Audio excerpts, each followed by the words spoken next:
The countdown is on. Everything you need to get the edge at the end of the market day.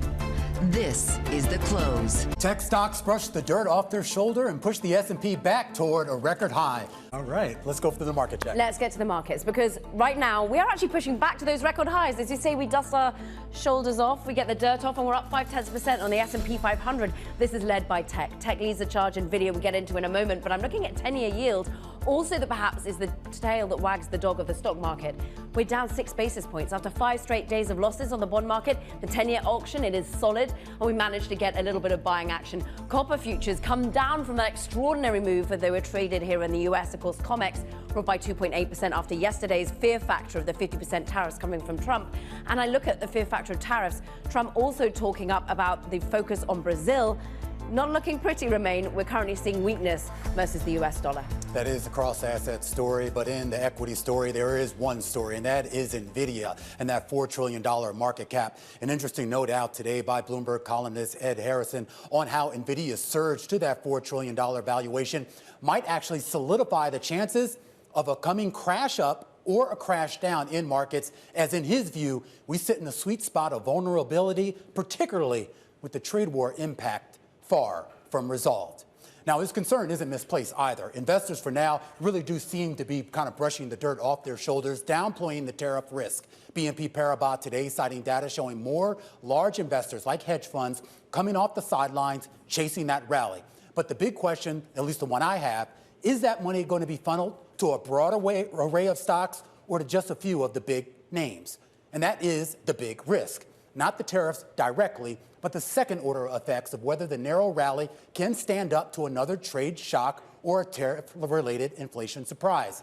Narrow breadth has been a feature of the 32-month bull market, to be sure. Today alone, if it weren't for NVIDIA and Microsoft, the S&P would be in the red for a third straight day. And since the S&P's April 8th low, 25% of the benchmark's point rally is attributable to just two stocks, Microsoft and NVIDIA. And the 20% rally that we've seen year to date in NVIDIA is what dictates another record high for the stock. Romain, we are now on the cusp of closing at $4 trillion. Can we do it in the last stretch of the trading day? I'm looking at $3.968 trillion for NVIDIA right now. Look, if you're comparing it to like for like, I'm looking at what's happening with Microsoft. You say it's also rallying today. That's, of course, as we had an upgrade in terms of analyst notes. We're at $3.7 trillion for Microsoft. Woeful Apple. That's actually real laggard to the downside today. And of course, we've got the all-key story on the COO moving, and indeed what it means for Peter Navarro once again to be firing shots at Apple, really trying to say that they think that they're too big to tariff. That shook the market investment thesis. But at the moment, we do have a new $4 trillion company if we can just make it to the end of play. Remains. And it raises a lot of questions about the risk out there, Caroline. In fact, just a few minutes ago, just about an hour ago, we got the minutes from the last FOMC meeting, and it did show a pretty significant divide on the outlook for inflation and, of course, the potential risks to the economy because of those tariffs. You see that reflected just a touch in the FX market and in the Treasury space as we kick you off to the close here on this Wednesday afternoon. Nisha Patel joins us around the desk, SMA Fixed Income Portfolio Manager at Parametric. Nisha, great to see you. Good to see you, too. We have you on a day where we're actually seeing a rare rally yes. in Treasuries today, a modest rally to yes. be sure. Good to see. But a bit of a relief, right? Yes. What's driving that? Yeah, I mean, look, I think the 10-year auction, there were some concerns that there'd be a little bit of a concession going into this, maybe not as much as a longer end 30-year or 20-year auction, but I think there's a little bit of a sigh of relief that that's been very well received in the market. I also think that, look, with the Fed minutes, you still have the main thing that the Fed has been worried about is the inflationary impact from tariffs, right? So now you have this July 9th deadline extended to August. You have this looming uncertainty that still remains and creates a little bit of a murky outlook for the Fed, and that's not ideal. Now, what's notable from the minutes, and I think what we've learned, is like there's a pretty significant divergence among officials in terms of what should happen and the number of cuts. And the tricky part here is that the longer tariffs and the uncertainty around tariffs stay in put, the more of a drag this could have as it weighs in on business sentiment, decisions, consumer sentiment, and that is problematic. So the Fed is in a very tough spot right now where they don't want to cut too soon. Inflation is still a concern. That's been their number one thing here, and the job and labor market has been, holding up relatively well. When you look at rates in the secondary market, Treasury rates right now. Where do you think investors are taking their cues? From that debate that the Fed is having, or is this more about tariffs, more about the global economy, more about just repositioning? Yeah, I would say, look, if you look at the 10-year too, this is with the auction, with what yields have done. I mean, investors have been, I would say, well compensated and have done fairly well in that intermediate or 10-year part of the curve, right? I mean, we've seen a steepener to where if you had taken on a lot of duration, gone further out the curve, you've gotten hurt. But that belly of the curve has served investors relatively well. So the 10-year also is, I think, what is signaling to investors, again, the continued looming tariff concerns and how that could possibly weigh in on growth. So if you're taking the pros and the cons here, of which there are many and mixed, do you buy at these levels if I'm looking at a 4.34? Yeah, look, I think what we have a view at Parametric that going into the second half of the year, we have a little bit more of a bias towards the Fed likely easing. And that comes from some of this data over time on the labor side, weakening while inflation hangs in there or is very short term. So that could give the Fed room to cut. So my short answer to you is we would be a buyer in the intermediate part of the curve. I think if you look at yields today, they still are very attractive relative to where we have been historically.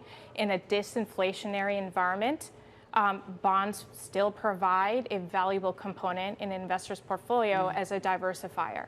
And so there are certain markets, too, that we particularly like. Let's go there, then. Yes. What do you particularly like? Yeah, I mean, look, I think for many of our clients at Parametric, where we manage a huge asset base in municipal bonds, this has been a niche market that has had a few nuances. We've got history with munis. You guys, on this, yes, I know you love munis. Yeah, but this is our muni moment. Yes, it's notable because the recent bill that's gone through, two main takeaways. Tax rates have not changed, but the highest rate is still at 40.8%, hasn't gone down. There was a threat to the tax exemption going away. That is no longer there. That market has underperformed just due to supply being very, very high and demand not being there. So now you're looking at a steeper yield curve, especially in a market like munis, to where you can get tax-adjusted yields close to 5.5% to 7%. You start looking at those numbers for a high-quality asset class relative to alternatives. Right, that starts to look fairly compelling. Do you find any argument to be made for going down in credit quality at this point? I think you have to be very cautious. Spreads are still fairly tight. And so, look, I think in an economy where you don't have a recession, and that is our call, you maybe have a slower growth environment. Look, you look at corporate spreads. You have spreads here that are saying, look, we're going to be okay, right? And spreads are, in the IG side, fairly tight. I think the focus is more going to be on absolute yields. I think if you're going to take credit risk, you want to make sure that you're doing that in the right approach. All right, Nisha, always great. Nisha Patel, SMA Fixed Income Portfolio Manager with Parametric, kicking us off to the close here on this Wednesday afternoon. When we come back, we continue our focus on rates and whether Powell or his successor would actually be able to deliver the immediate rate cut relief that the president keeps pounding the table for. Michael Ferroli joining us after the break, Chief U.S. Economist at J.P. Morgan. Stick with us. This is The Close on Bloomberg.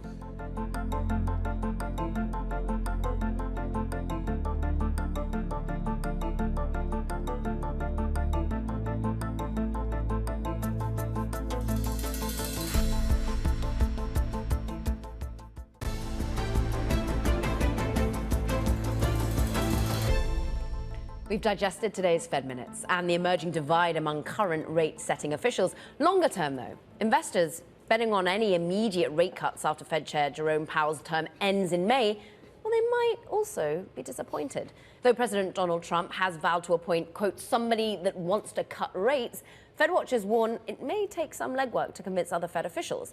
Let's bring in Michael Ferroli, his chief U.S. economist at J.P. Morgan. So, patience in the near term and the long term needed?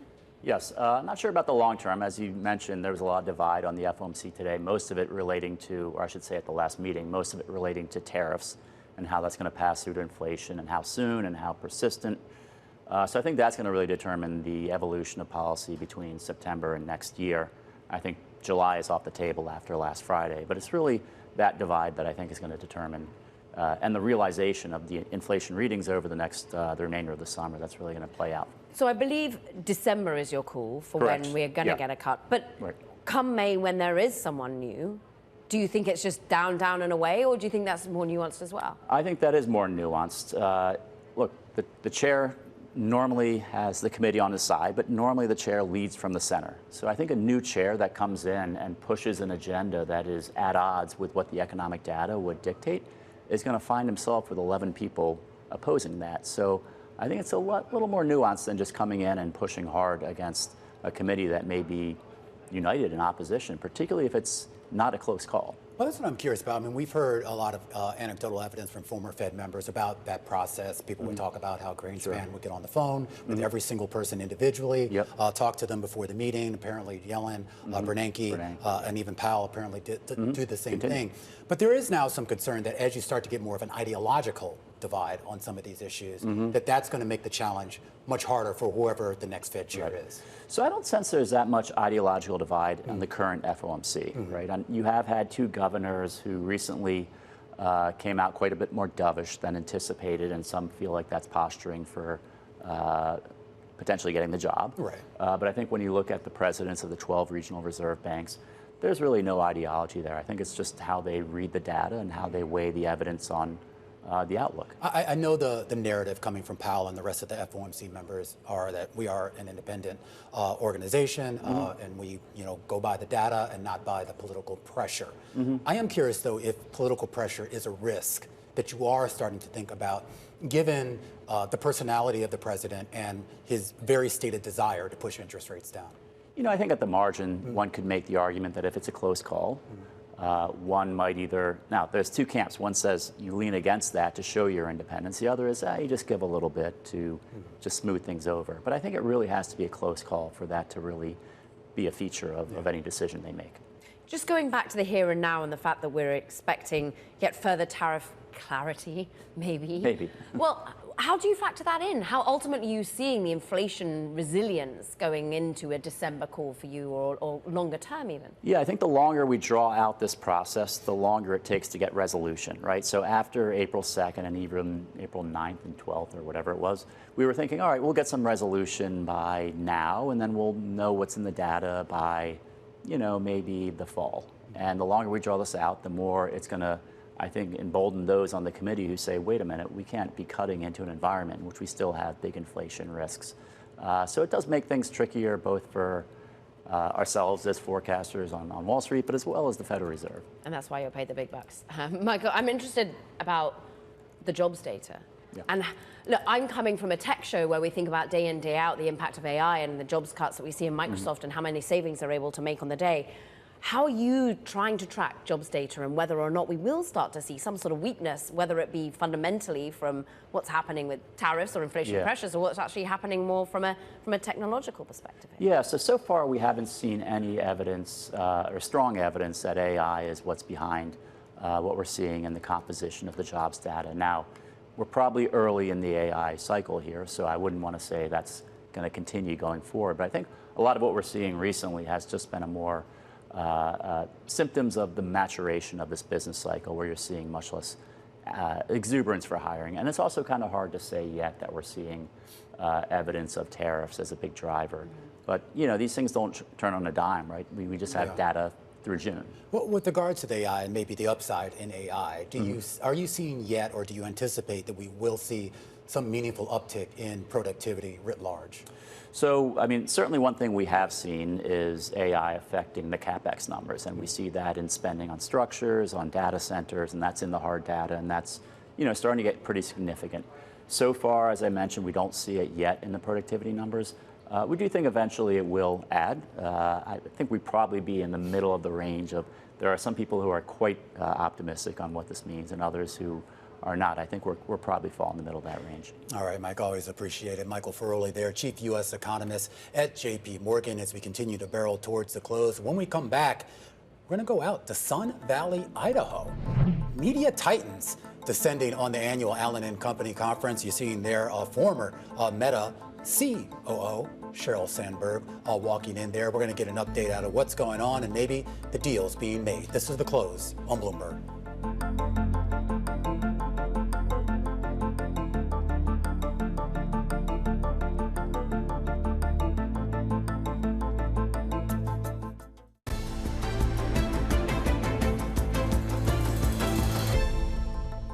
The annual Allen & Co. conference is underway in Sun Valley, Idaho, bringing together media moguls, billionaires, CEOs across industries.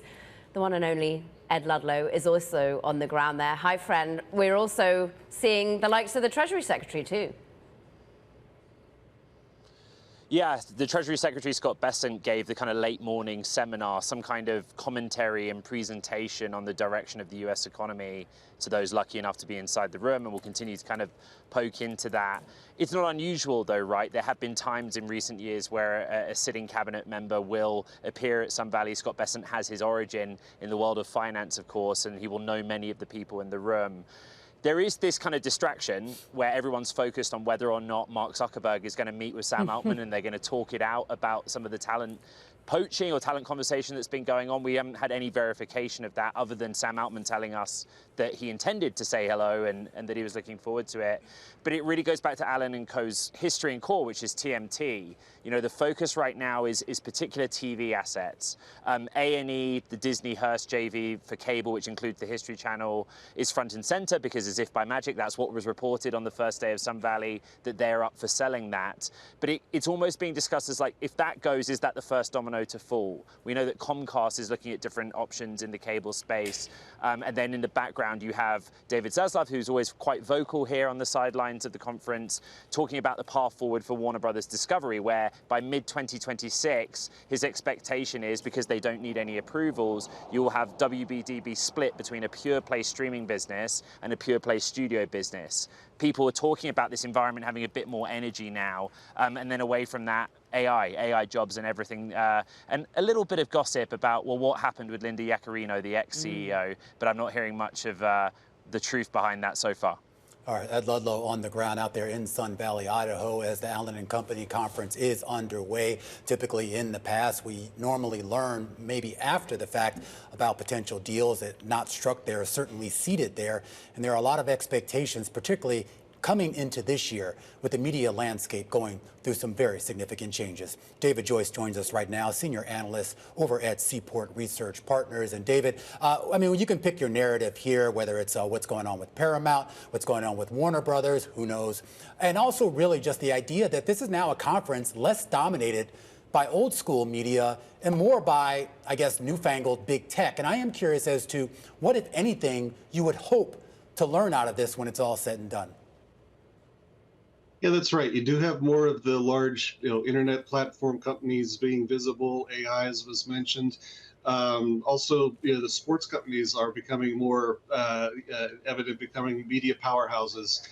And going into this conference, we do have some very important media rights deals that have been in negotiations for months, such as the Formula One U.S. rights that are currently held by Disney and ESPN. But now that, given the success of Apple producing its best film yet, which was the F1 movie just a few weeks ago, I think the hopes have increased that maybe Apple becomes a bidder for F1 rights. Netflix could be in that mix too because of their Drive to Survive show.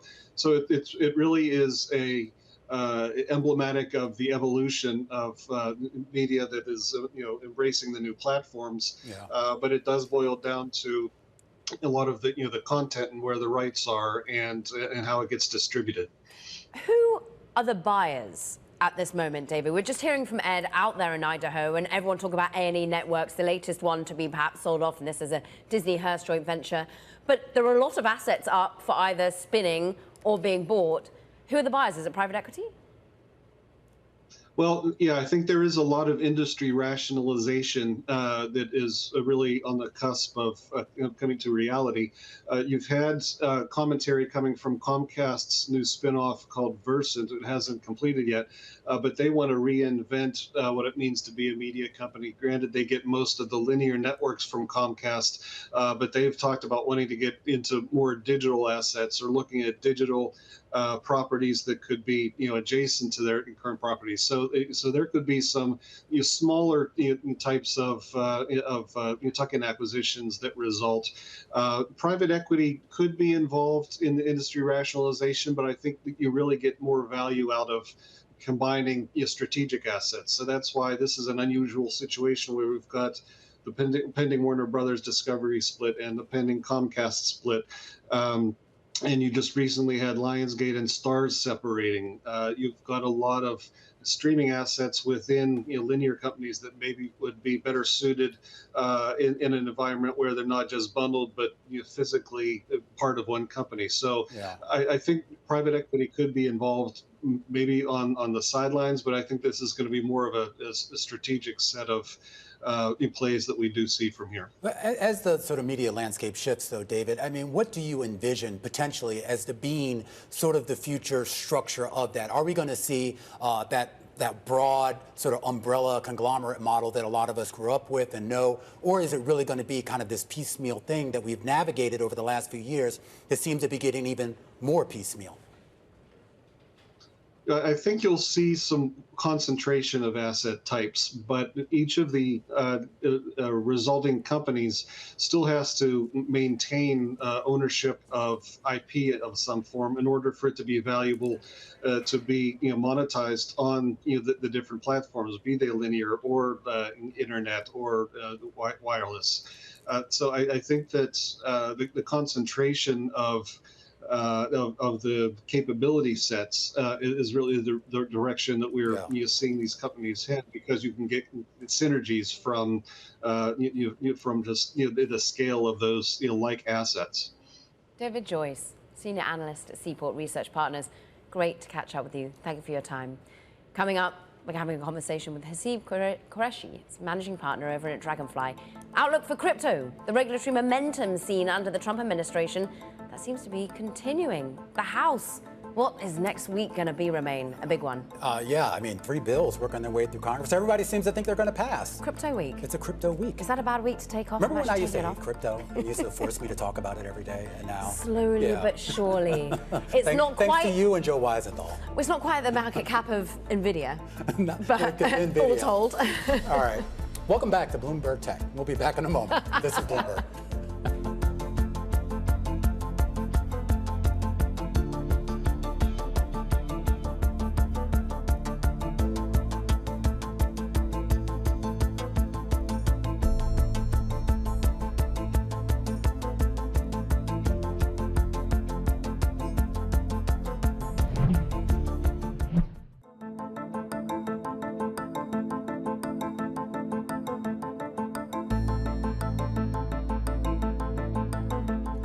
.30 p.m. here in New York.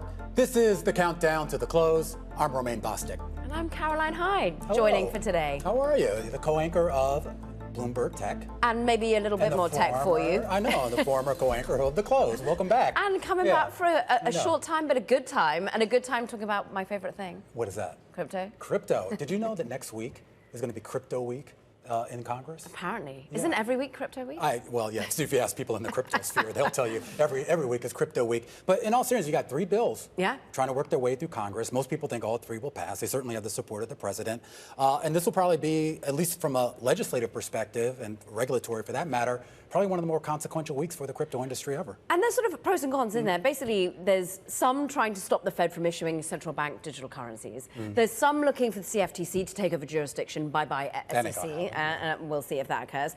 But there's also federal rules governing stablecoins more broadly. And I think this is something that we've really seen go rampant in the Senate, and we'll see how the House really turns towards it. But more broadly, Romain, we are seeing the crypto agenda being pushed forward, I think. Absolutely, and a lot of support behind it, and you're seeing that reflected, of course, in a lot of the pricing. I mean, we're still camped out, at least on Bitcoin, around those record highs, and you're seeing a lot of other new tokens enter the market and get a lot of attention. And don't forget, we had a couple big IPOs in this space already, including Circle. I know, and good old ETH having a nice little time at the moment. Haseeb Qureshi is with us to talk about it a little bit more. Managing partner at Dragonfly. It's a multi-billion-dollar crypto VC fund. I think you're saying about $3 billion.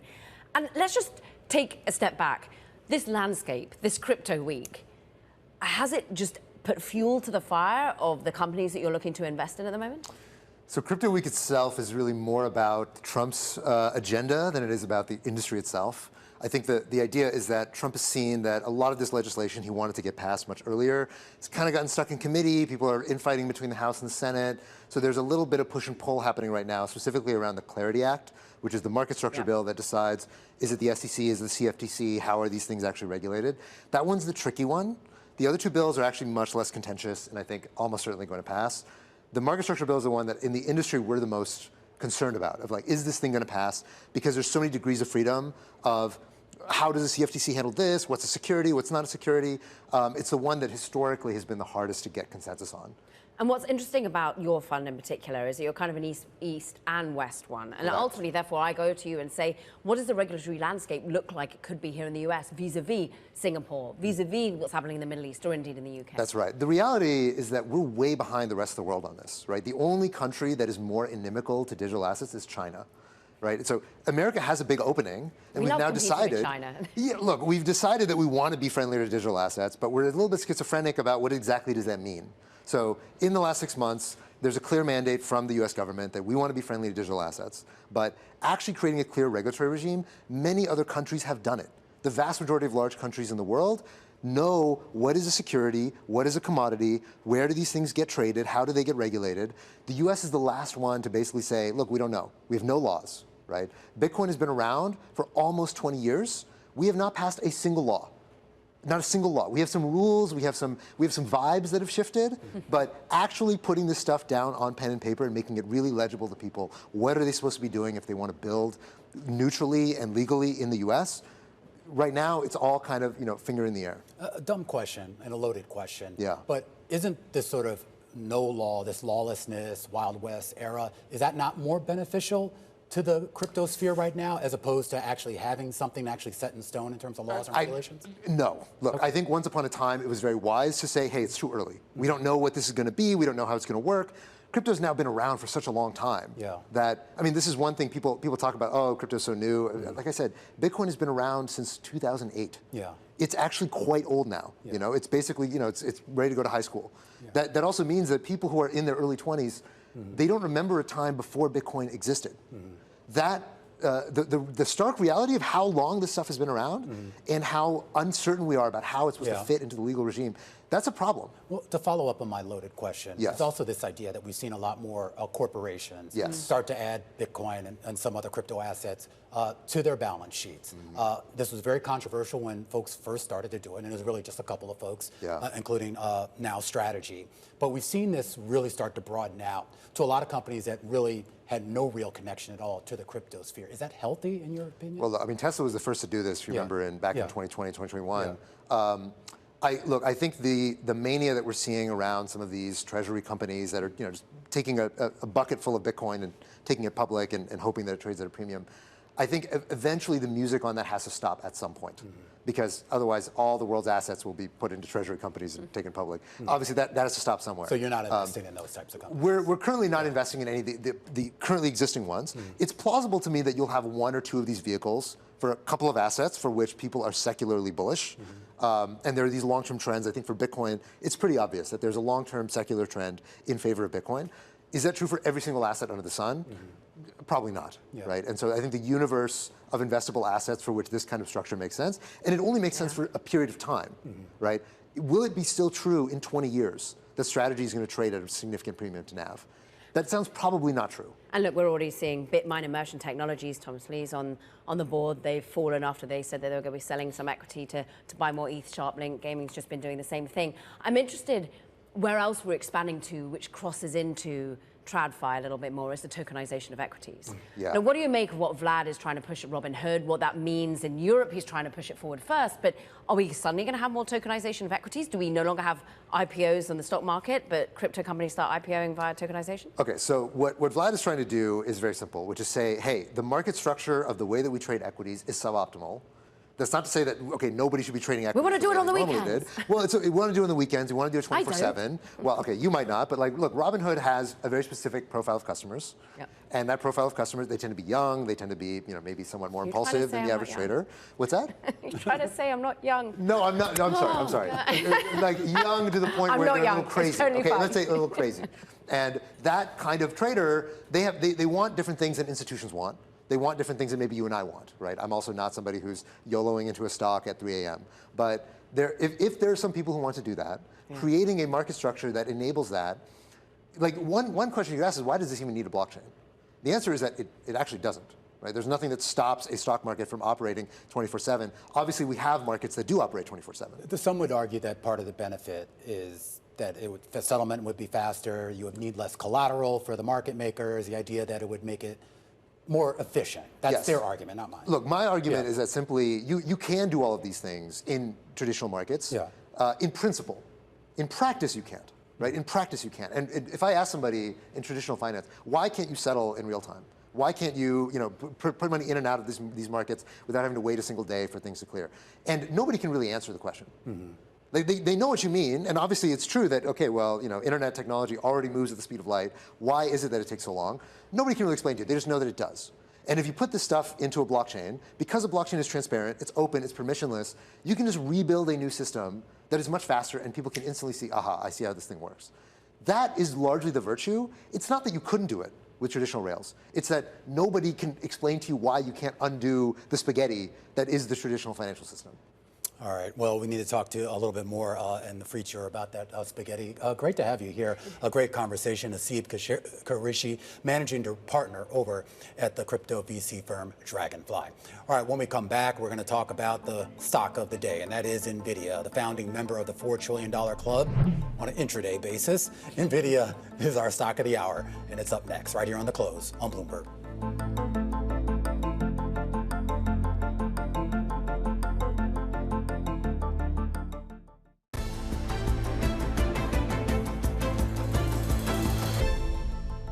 Welcome back. NVIDIA, earlier today becoming the first public company ever in the U.S. to cross a $4 trillion market cap.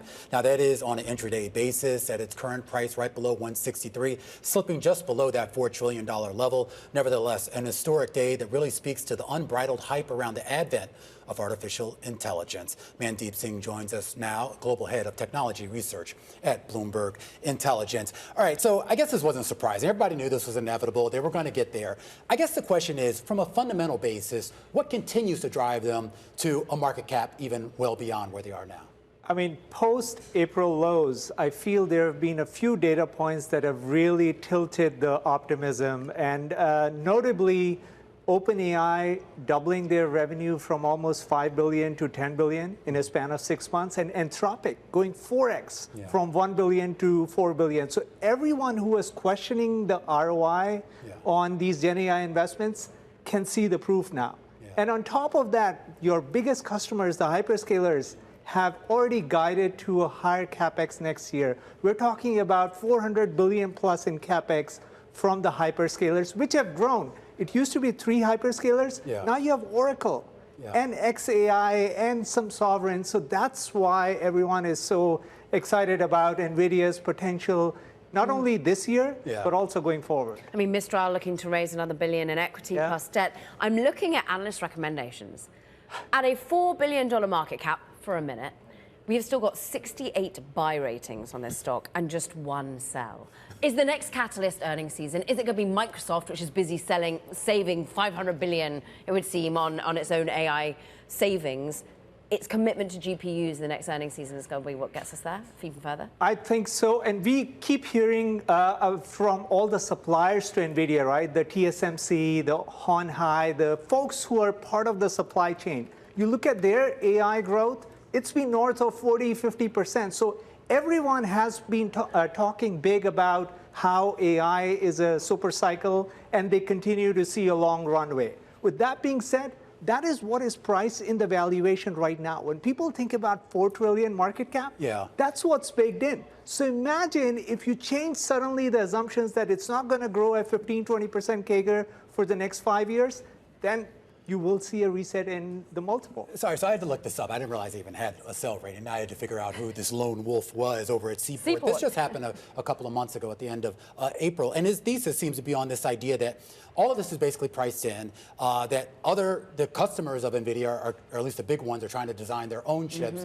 Do you see a future, a near future, where that is plausible, that we will start to see some of these companies go out on their own and maybe, if not cut ties with NVIDIA, lessen their ties? So the way we think about it is the market is divided between training and inferencing. And so far, a lot of these GPUs were used for training. This year, when I mentioned about revenues for OpenAI and Anthropic, that's all inferencing revenue. You are going to see inferencing revenue in Microsoft Azure numbers, Google Cloud numbers. That growth rates will accelerate. So that's where I feel NVIDIA's exposure to inferencing is paramount in terms of assessing whether other chips can take its place or not. So far, we have not seen any proof point that hyperscalers like Amazon, with their own chips, offer a comparable alternative, but that's the risk. Mandeep Singh, Global Head of Technology Research. I'm sorry, have you talked to this guy, Jay Goldberg at Seaport on Bloomberg? We haven't. We've got to get him on. Well, we just had his colleague on who was talking about the media stocks at Seaport. I know. We got to give him a call. Call us. Come on the show. Yeah. Come on the show. Meanwhile, coming up. 2125. Oh, sorry. Quick call. Remain, then stick around to listen to Catherine Rooney-Vera, Chief Market Strategist at StoneX Group. This is The Close.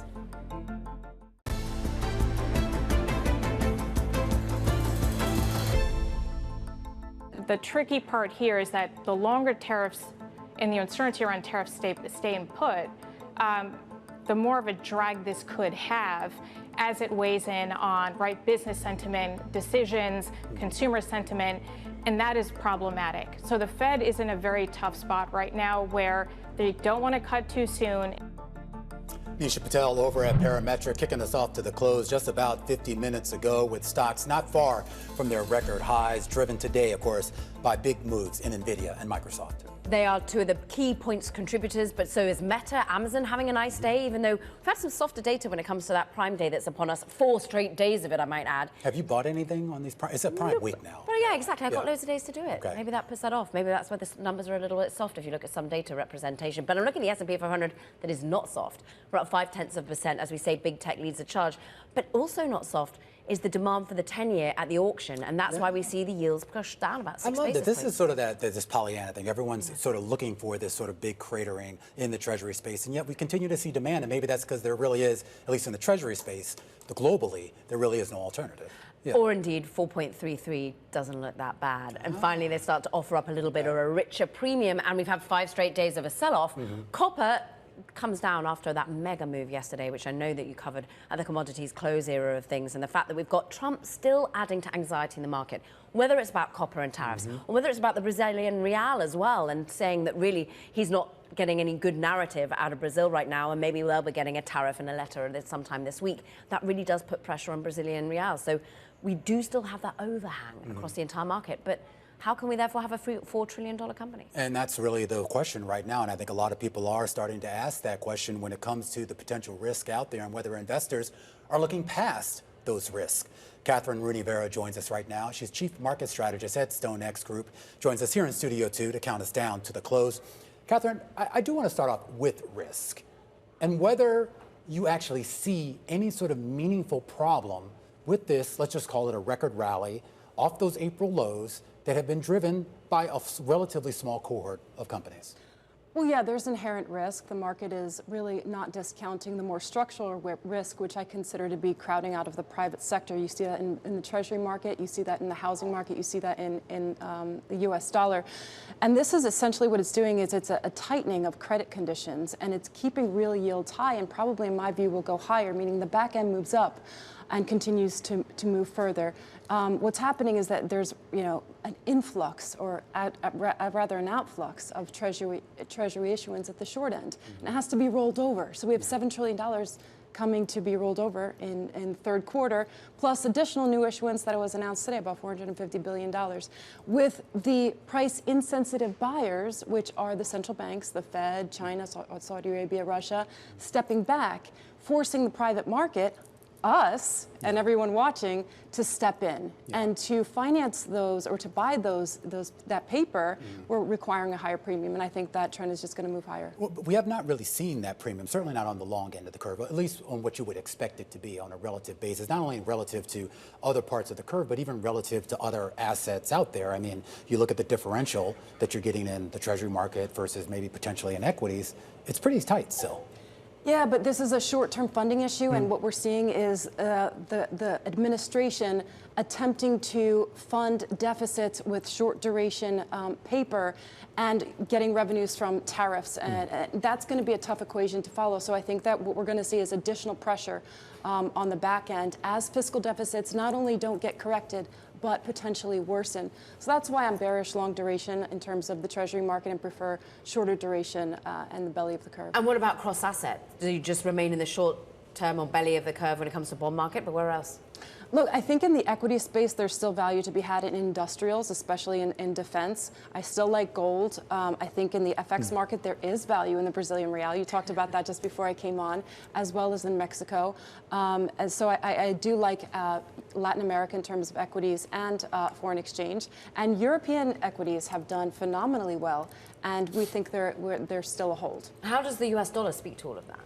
Yeah, the U.S. dollar, look, I think that structurally we should see a continued weakening given the twin deficits that are really not getting any better. And this crowding out of the private sector, as I referred to, what that means is that the private market is going to see less investment, and that's not a good thing.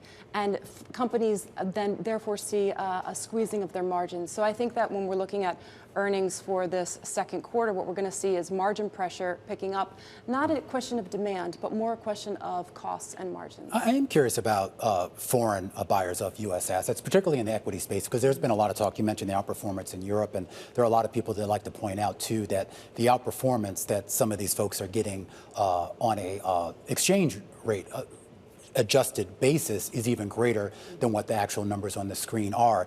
When you look at an S&P, basically 10, 15 points away from reclaiming its record high. Do you chase that rally, or do you maybe pull back, maybe sit on the sidelines, or even worse, maybe do you actively sort of bet against it? Well, Europe is still trading at a discount to the U.S. and to historical valuations, so I do think there's potentially still upside. I mean, that's there. been happening for a decade, hasn't it? Yeah, that has been a value trap, but what we've seen is outperformance so far this year. My answer to you would be yes, I do think there's additional upside there, but even more so, Romain, in the Latin American space, in the emerging space, because Brazil, for example, is a primary beneficiary of this trade war and of tariffs. And as well, I do expect to see a change in management, let's put it, in the political spectrum in Brazil. So I think there's additional upside there. But I do agree, of course, that capital, the U.S. exceptionalism trade is priced in. What about alternatives? I mean, what's so interesting, on the day that we get a $4 trillion public company, we also get a record for a private company with $400 billion valuation on SpaceX being reported. But you're someone that we also turn to for crypto advice. How much are people looking to get into the private markets or indeed into crypto? Smart money is looking at alternatives, and I think rightly so, because you get additional diversification, and historically they actually do outperform on a risk-adjusted return basis versus the public market. So yeah, I do think you want to be looking at structured notes, private credit, private equity, infrastructure makes sense to me, real estate, and potentially some cryptos. All right, Catherine, great to see you again. Catherine Rooney-Vera, Chief Market Strategist over at StoneX Group, counting us down to the closing bells as we start to see an uptick in activity as we get closer to those bells, particularly in two stocks, Autodesk and PTC. A headline crossing the Bloomberg terminal right now that says that Autodesk is weighing an acquisition of its rival software company, PTC. This is according to people familiar with the situation that our reporters have Is this spoken coming to. out of Allen & Co.?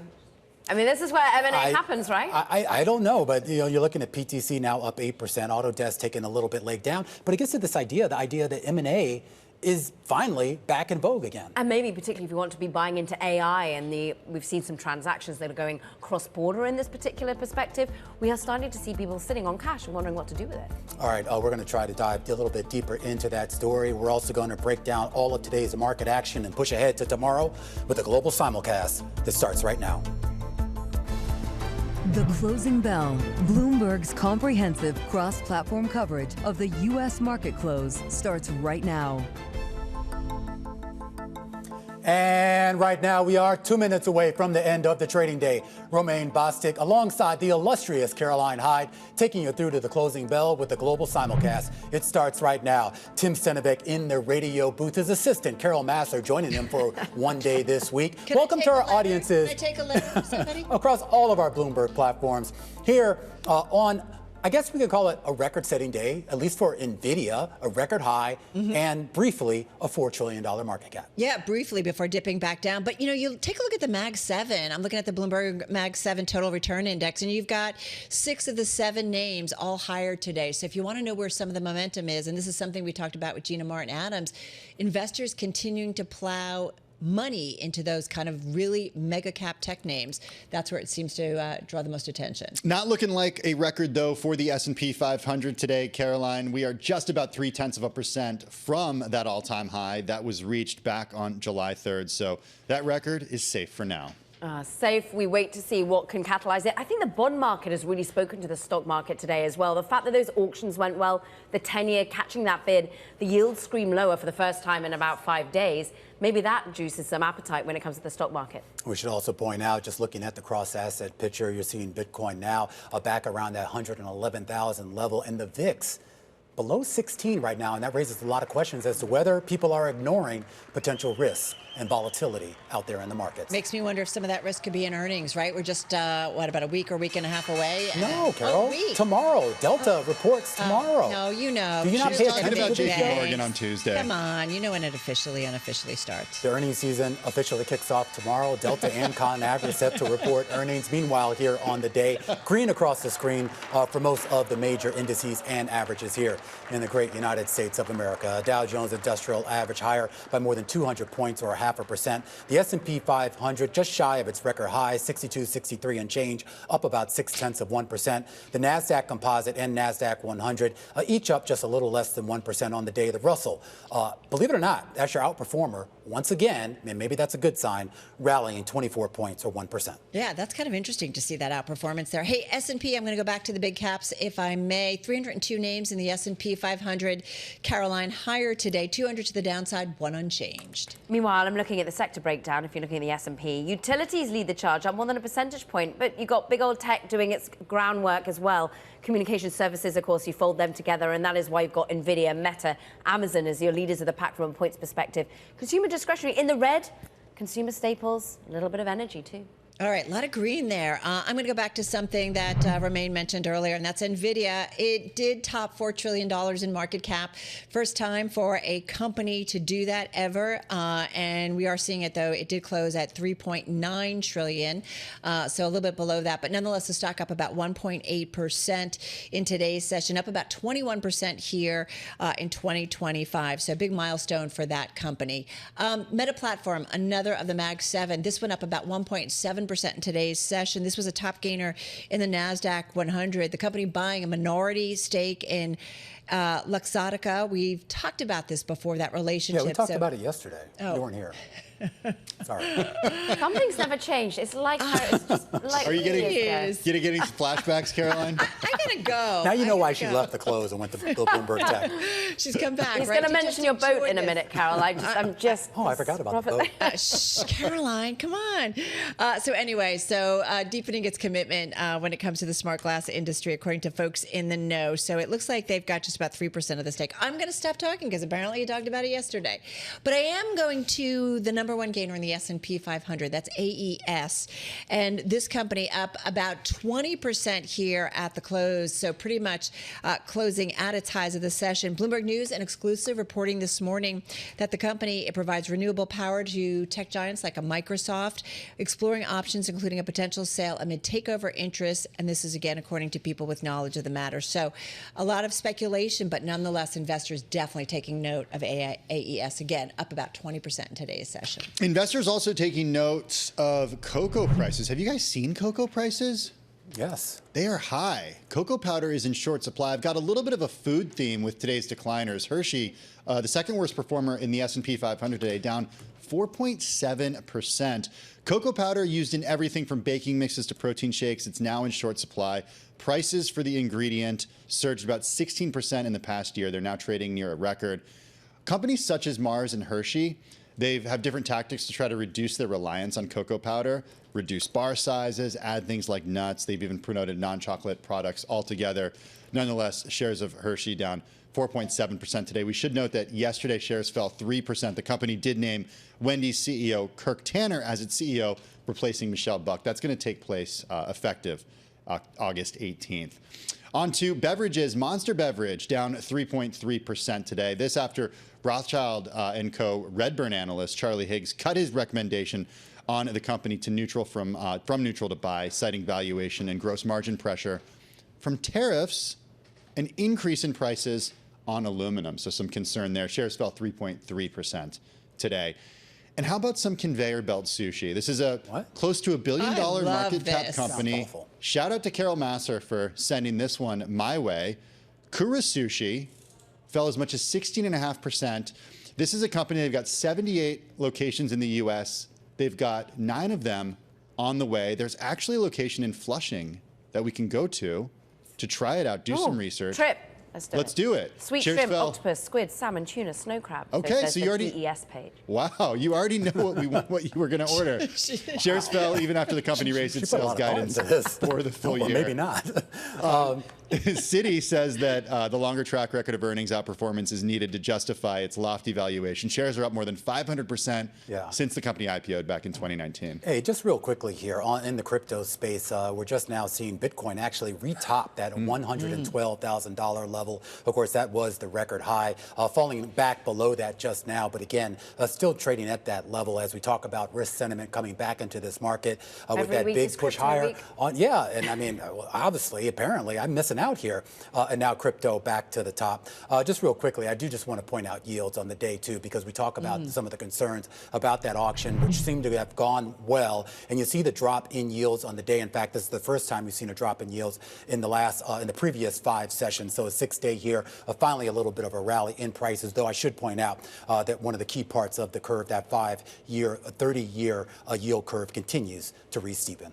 All right, folks, I solemnly swear that I have not lined up a job in private equity. And apparently Goldman is asking some of its analysts to do just that. They're talking to their junior bankers, and they basically want to have them confirm their loyalty on a regular basis so that they don't want them all of a sudden coming to work with them for a little bit and then leaving for a job in PE. Is that legal? Well, a spokesman for Goldman says, quote, "We are committed to a culture where our employees act with integrity, consistent with all of our policies. This move meant to thwart poaching by PE firms that have been signing up junior bankers near the start of their on-the-job training. It's called on-cycle recruitment. Some buyout shops are even approaching newbies before they show up for their analyst programs." And it's one way of saving on training, isn't it? Like Yeah. you go in, you get someone else to do it for you. Isn't that what it's supposed to be out? But then do you phone it in for those 18 months or whatever? Because you know you got a job lined up? Maybe, potentially here.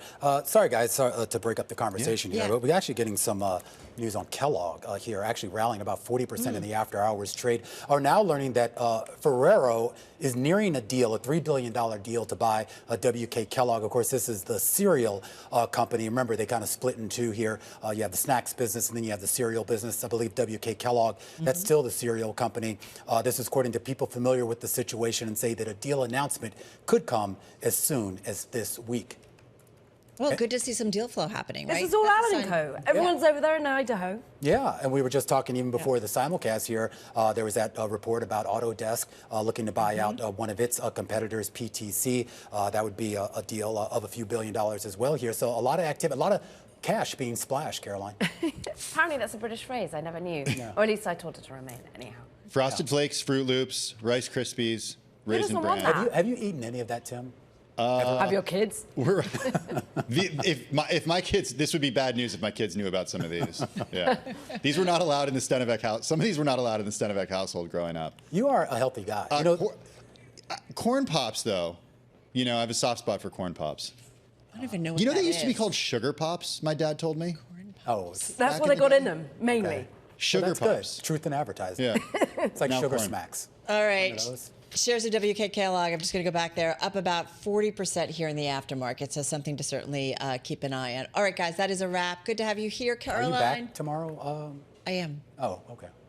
You really are back just for one day. Just for one day. Just for one day. Just for one day.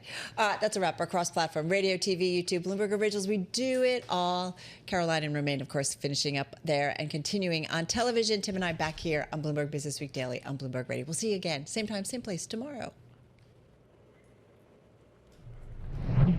And our thanks to Caroline Hyde, of course, the co-host of Bloomberg Tech. You can check her out every day at 11 a.m. New York time right here on the network. Meanwhile, the close rolls on with a conversation up ahead about the earnings season. Stephen Parker, J.P. Morgan Private Bank, joins us in a second. This is Bloomberg.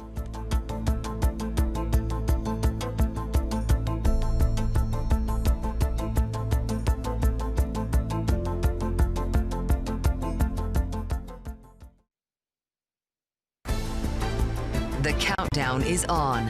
Everything you need to get the edge at the end of the market day. This is The Close.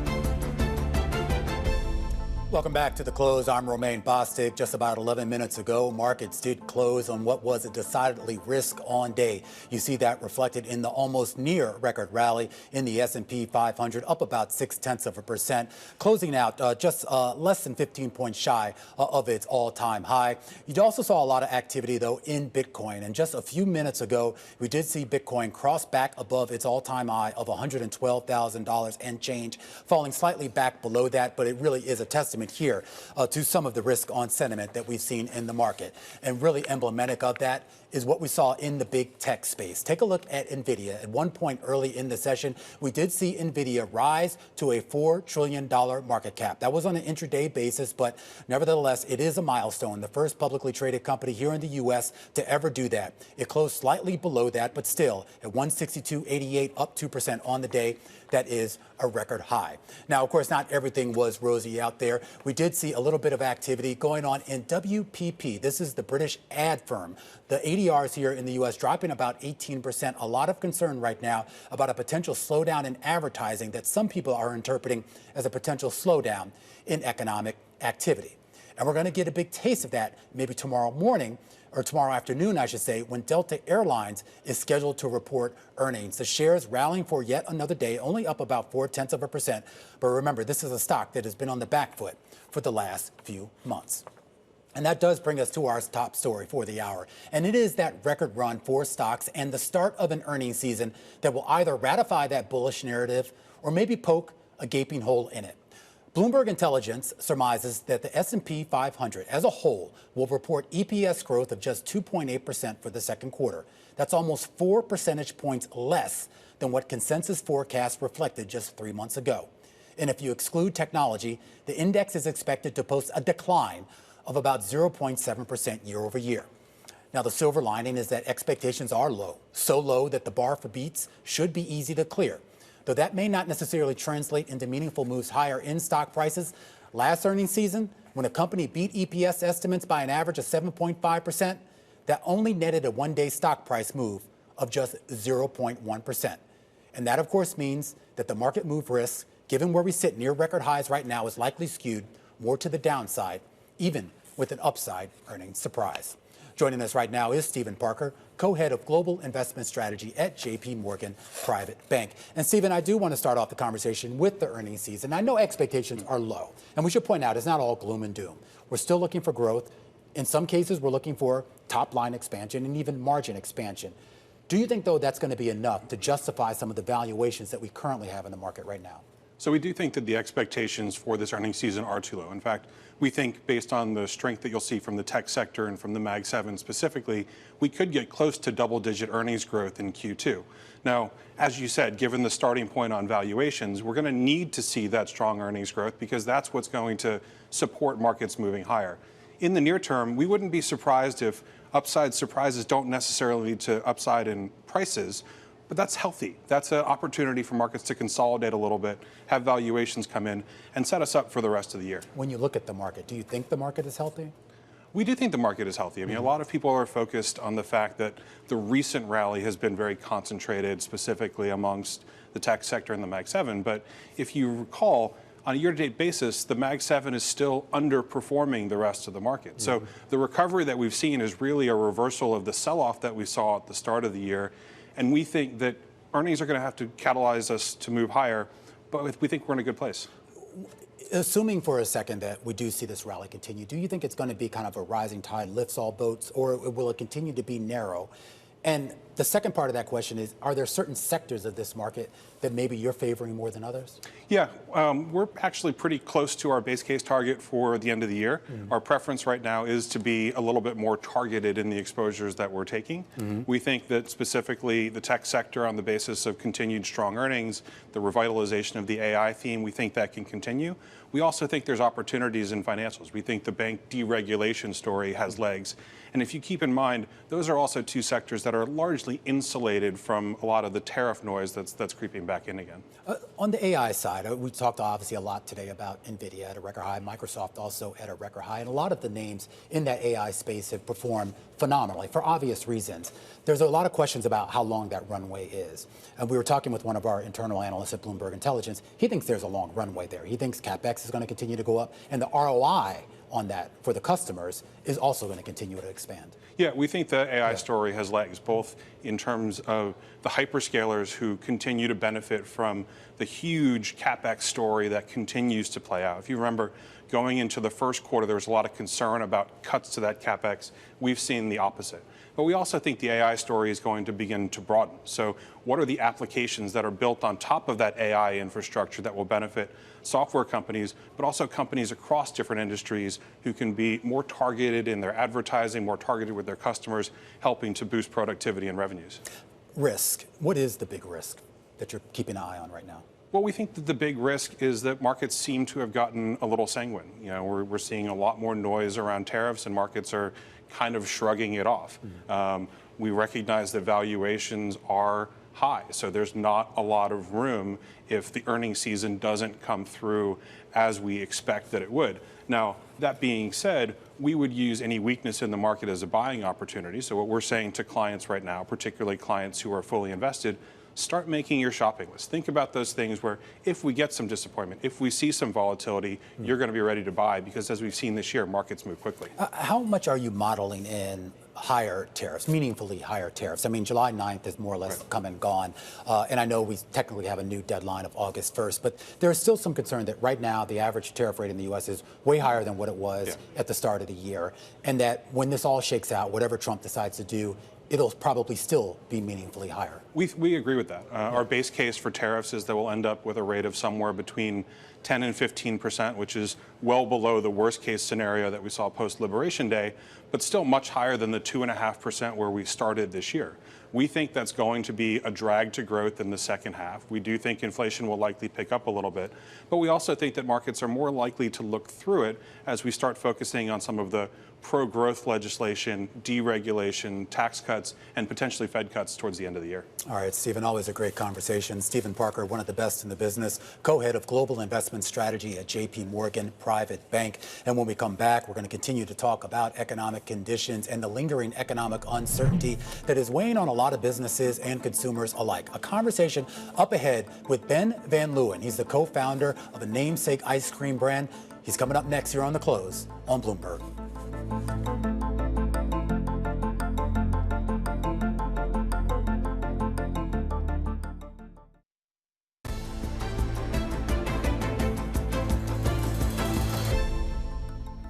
Keeping an eye right now in the FX space, the Brazilian real weakening by more than 2%. This after we learned that the Trump administration plans to impose an across-the-board 50% tariff on the country of Brazil. So any goods coming from Brazil into the United States would be tariffed at a rate of 50%.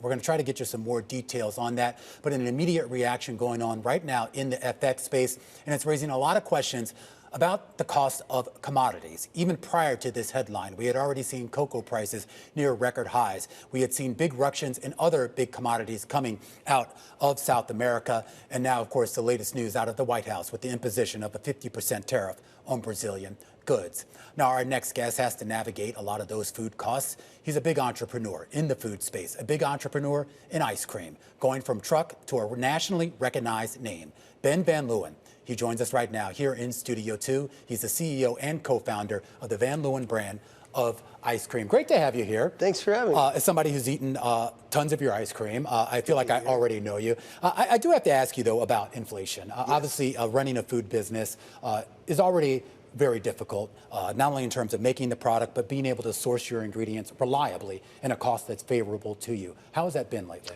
So we've been making ice cream and selling ice cream for 18 years.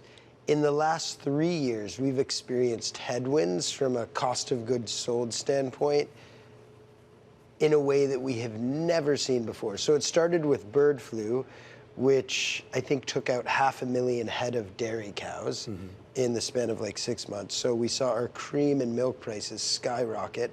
This year, we're sort of gearing up for impacts from tariffs.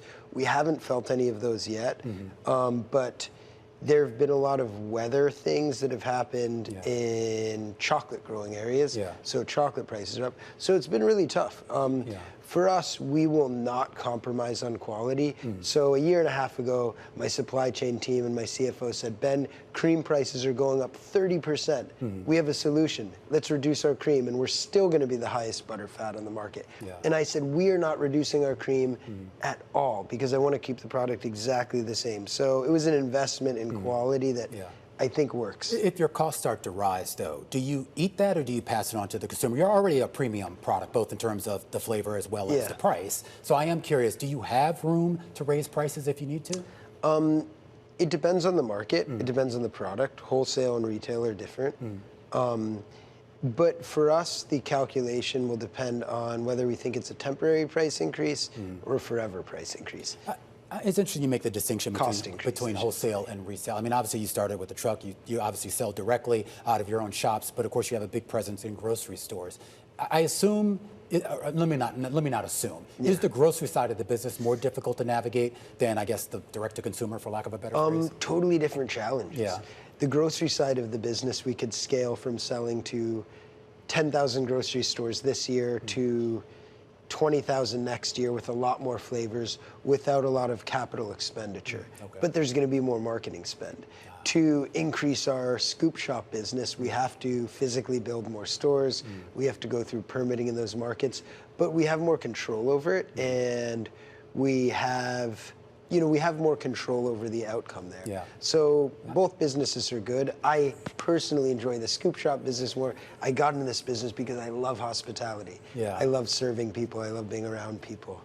On the grocery side of this, I mean, how national are you right now? I mean, in New York, you're everywhere, but I'm curious, like when we go nationwide. On the grocery side, we're in about 12,000 doors right now. We're in every Kroger supermarket, every Sprouts, every Whole Foods. We're in Target, but not every Target, and smaller retailers across the country. As far as the scoop shops go, I mean, obviously going and getting a cup of ice cream or a cone with your family is just, obviously just an American tradition. And I am curious as to whether you worry at all about consumers pulling back and maybe not indulging in what for a lot of people is a luxury to go out and spend, if you have, 3 or 4 kids, spend maybe $50 getting ice cream. I mean, it's something we think about all the time.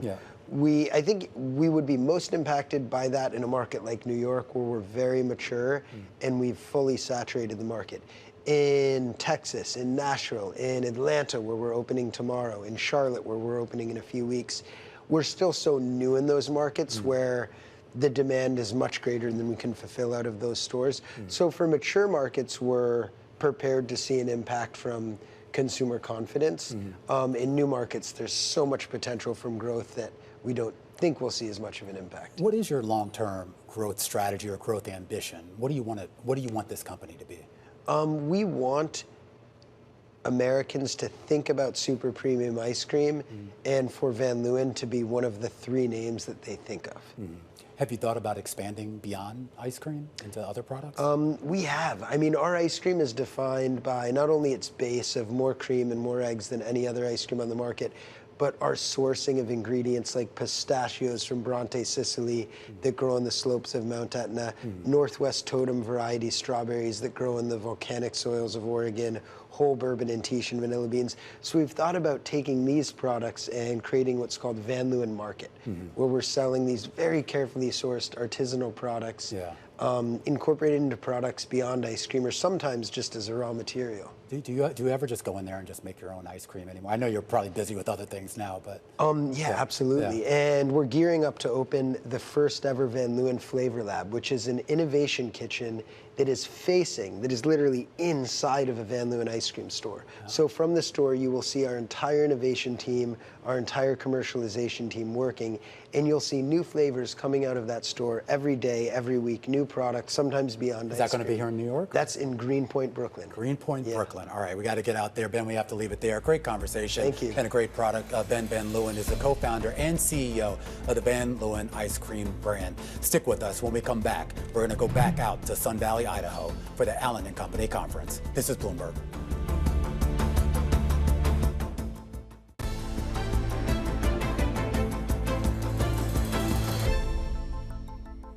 Waymo Have you ever seen those cars? Well, you've seen them out west, and now they finally hit the streets here in New York City, underscoring the seemingly inevitable rise of autonomous vehicles as AI infiltrates the auto space.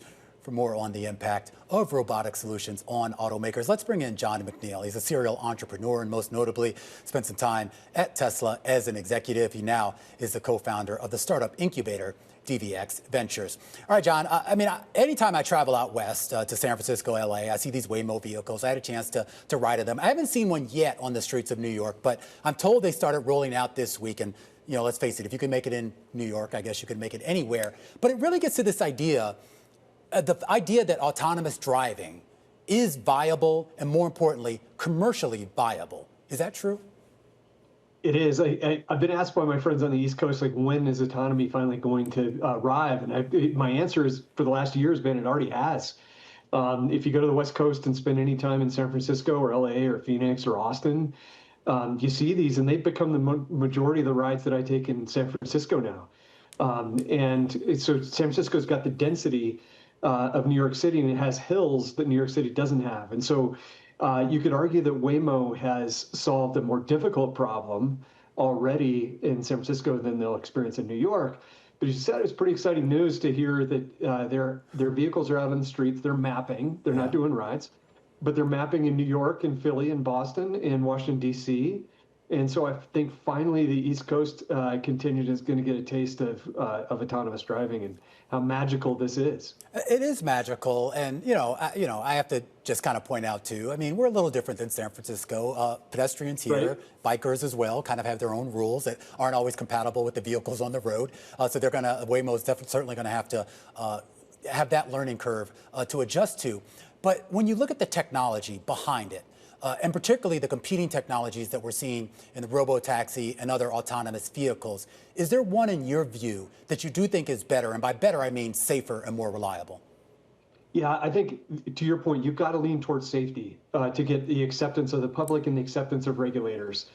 And there's an argument that is now a decade old inside of Tesla, which is, hey, if humans can drive cars with 2 eyes, we ought to be able to drive a car with 8 eyes. And that's been the mantra there. And what that meant is no LiDAR. And no LiDAR for a couple of reasons: cost, and then how it slows down the compute. And the challenge with human eyes, though, is we can't see through sun glare, we can't see through weather, we can't see through the dark, and we can't see around corners. And to your point on cyclists and pedestrians in Manhattan, LiDAR does see those. LiDAR can see through glare. LiDAR can see through weather. It can see through dark. And it can see through objects to the other side to see that there's a pedestrian coming out around that car. And so I think if you're leaning safety, you're leaning towards LiDAR. And that's what Waymo has deployed in its cars. And the cost of LiDAR has come way down. There is still the cost on the compute side. It slows the compute down to have an extra set of sensors. However, those sensors, I think, are a real nod towards safety and are necessary at this point. In addition to sort of the potential excitement that some people have for maybe what could be an autonomous future, it's also putting just electric vehicles overall back in the spotlight. I'm sure you've seen some of the recent data from various car companies showing a slump in EV sales. That sort of big boom in interest that we had over the last few years, at least for right now, seems to have cooled. And I'm curious as to what you think is driving that. Is that more about sentiment? Is it about availability, price, what? I think, well, it's a different question geographically. So if you look internationally, the share of EVs continues to climb all over the world. And then if you look at pockets of the United States, Colorado, where I'm from, 25% of cars now sold in Colorado are EVs, and that's this year. And GM has doubled its volumes and its share in EVs so far this year. But as you said, there's been some politicization of the drivetrain of the car. And then the removal of the EV tax credit and the leasing availability for folks of all incomes to claim that tax credit is going away at the end of September. So I think we're going to see demand headwinds, and therefore car makers that are positioned on both sides of the aisle with gas and electric, I think are going to be able to play their portfolios into that situation. But there will be challenges for the EV-only car makers. Absolutely. And we've seen some incentives. And it kind of gets back to the autonomous driving question, because at least here in New York, a lot of the incentives are coming from regulations with regards to fleets. Here in New York City, there's a lot of mandates about how cabs, anything licensed by the Taxi and Limousine Commission, has to achieve a certain gas mileage, which just means that for a driver, it's usually just easier just to go out and buy an EV. What I've not seen them buying, John, are Teslas. They're buying Fiskars. They're buying Rivians. They're buying a lot of other vehicles that, frankly, didn't really exist a few years ago. And I am curious if you do think we are truly seeing a broadening out of brand availability in the EV space. Yeah, I think there's not only a broadening of availability. I think there are more than 60 models that have been introduced on the EV side over the past 18 months. But you're also seeing now price competition. And you mentioned this before, and I think that's really important to adoption.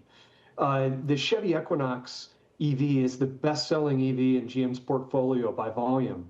It is a car that is at $27,500 with 300 miles of range. And so I think you see not only rideshare drivers flocking towards that, but you also see the general population flocking towards that because it's competitive with the gas equivalent crossover utility vehicle. And it's a great driving experience with a lot of space. And as the EVs become price competitive, now people have a choice, and they've got a viable choice that may not require the EV tax credit.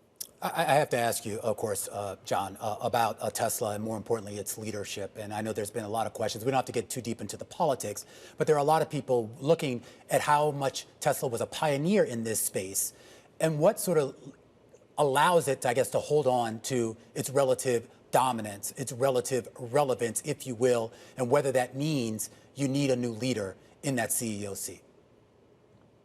I think, if you do the analysis as a car company, Tesla, as you said, has been wildly successful. They owned 90% plus of the market. It was natural as other competition came in that market share would fall, and their market share has been falling. And their shipments are roughly the same, down a little. And I think, what's key in any product market, whether it's phones or cars or computers, is you've got to have a really compelling product lineup. And that product lineup has to be modern, and it's got to be attractive with attractive features. And it's been years since the product lineup was updated at Tesla, and so it's showing age, and that's difficult when you've got so much competition coming in with fresh product, not only in the United States, but in Europe and in China. So it's hard to hold your ground without great product, but they've got a fortress balance sheet. Tesla's got more than $30 billion in cash, so they can withstand the storm. But they do need to really return, I believe, to really focus in on the product and making magical product with newness.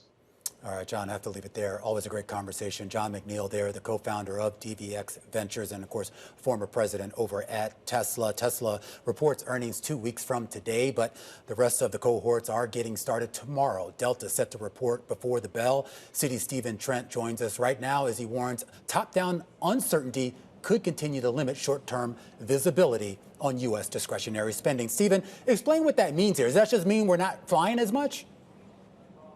Yeah, so thank you for having me on. So that is definitely happening in some segments. And while we see premium cabin, international long haul still looks very strong, domestic main cabin has been a place, not just Delta, but across the sector, where you've seen some weakness. So I do think that as we look at the potential for more discretionary spending, including air travel, I think the consumer and investors and companies need a little bit more clarity on what's happening top down. And until we have that clarity, it's possible that some of that demand is going to stay on the sidelines. When you look at travel trends, Stephen, is the potential issue, the negative issue, on the leisure side or on the business travel side? So what you've seen, for example, is you've seen sort of a combination of the two. I would say I wouldn't think of leisure versus business as we thought about it pre-pandemic, because today, for example, you do have a lot more blended travel. People taking trips for a combination of business and leisure because many consumers still only work in the office 3 days a week. What I would say it's definitely more demarcated in terms of premium travel still looks good, and some of that's leisure, some of that's business. Domestic main cabin, which are primarily, let's say, lower socioeconomic strata, we have seen some pressure on that side of the fence. When we start to get the rest of the airline earnings, is it going to be, are we going to hear the same story from all of them, or is this going to be kind of an individual, idiosyncratic type of earnings season? Yeah, look, so I think what people are going to look for in the earnings season, you're going to see some chop, I imagine, in terms of the extent to which the airlines out there reinstate full-year guidance. So I'm not talking about the guidance, they had in January or the end of the year, but just putting out full-year guidance altogether. So really, United Airlines of the U.S. airlines is the only one that kept its guidance, and it was sort of unique in terms of having a base case and a stress case. Do we see United's numbers next week and they decide to just go with integrated full-year guidance with maybe a wider range? I think that's possible. But certainly looking at the guide and the quarter ahead, in Delta's case, what's interesting for them is they have relatively easy unit revenue comps because of CrowdStrike last year and transatlantic, North Atlantic weakness because of the Paris Olympics. All right, Stephen, great stuff. We'll let you get back to it, and we'll talk again soon. Stephen Trent is equity analyst and managing director over at Citi. Delta reports earnings before the bell. Expectations are for adjusted EPS to be slightly down to about 207 as we set you up for what to watch over the next 24 hours. And that includes economic data first, and that's going to be at 8:30 a.m., those weekly jobless claims numbers. But we're also going to be watching for earnings before the bell, not just out of Delta, but also out of ConAgra, two different reads potentially on consumer conditions. After the market, another read on consumer conditions, this out of Levi Strauss. And we're going to get a lot of Fed speak as well, including from the St. Louis and San Francisco Fed presidents. Stick with us.